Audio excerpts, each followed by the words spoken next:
It's Sunday. We're gonna make lasagna. So lasagna is every family's. My grandmother did it this way. My grandmother did it that way. We put spinach in it. We put meatballs in it. My grandmother used to make little tiny meatballs and line them up like little soldiers. We're gonna do it more this century type of lasagna. We have things that are called no-cook noodles now, which work awesome. I like to use the base of my bolognese sauce. So before I cream it and butter it and put it over pasta, it makes a great base for the lasagna. Shredded mozzarella cheese, Parmesan cheese, and a nice ricotta cheese. Okay, so we're gonna make, it's gonna be layers of sauce, cheese, and pasta. So we have our bolognese done. We're gonna make our cheese. In here, I have 4 eggs.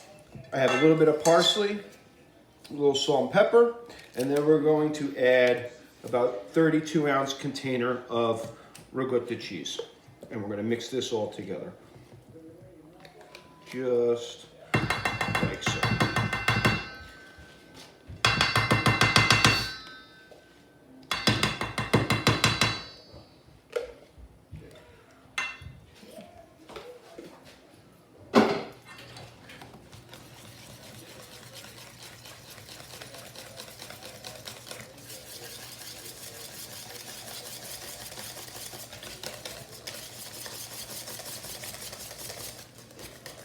You can add a little mascarpone cheese in here if you'd like.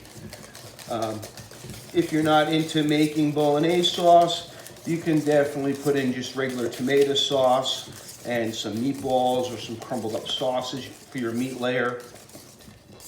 Sometimes I like to add mascarpone cheese to this, a little bechamel sauce, which is a white cream sauce or an Alfredo sauce. And then what I do is I do prosciutto and a little bit of sliced pancetta in each layer. Wash my hands.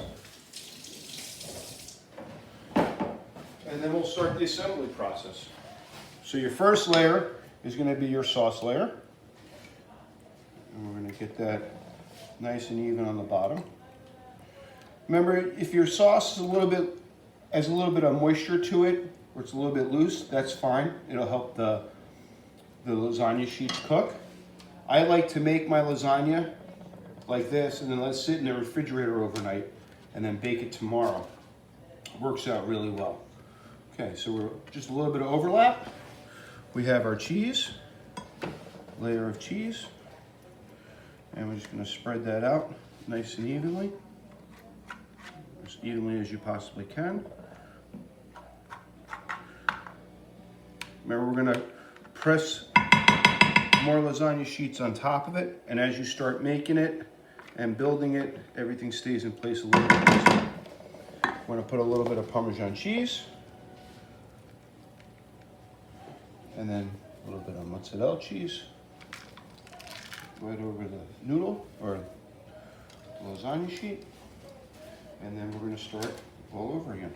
So we got our lasagna sheet, a little bit of an overlap. Next, we're going to put our meat sauce.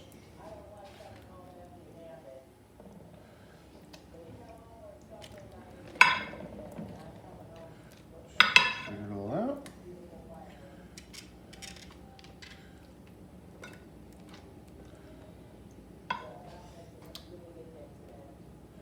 No cheese on this layer. And then we're going to start again.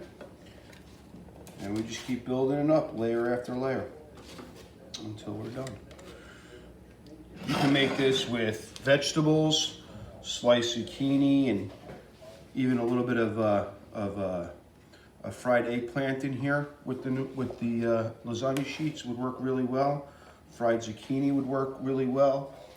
If you wanted to put spinach, I would put spinach in this layer here.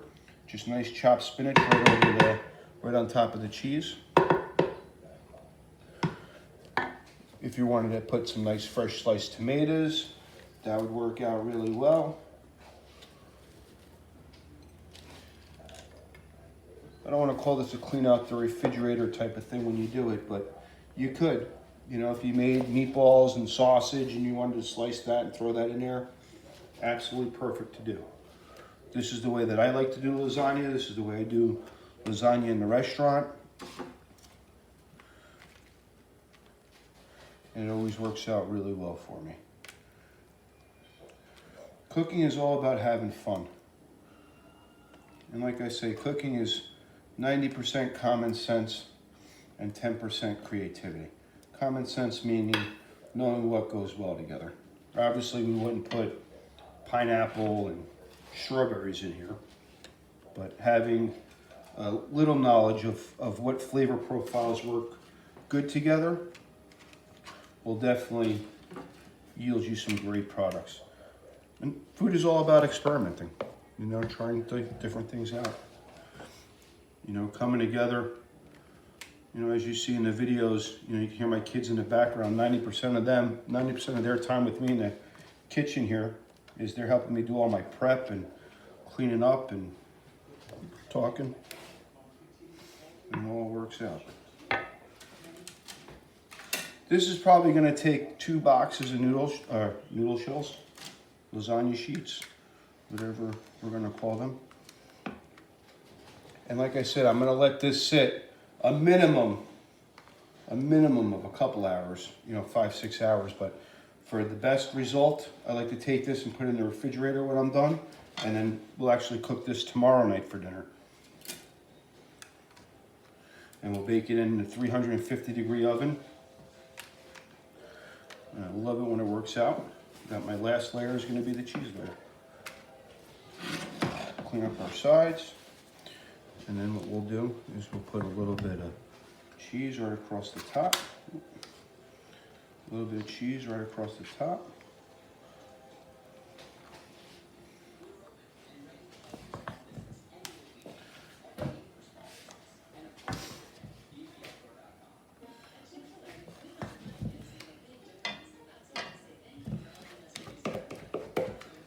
.32 ounces of cheese all used up. And we'll put a little bit of the mozzarella right on top.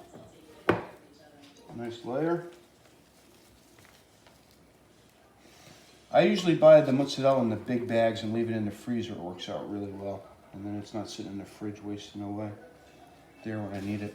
A nice coating of Parmesan cheese on top. And then what I like to do is just put a couple little drops of the meat sauce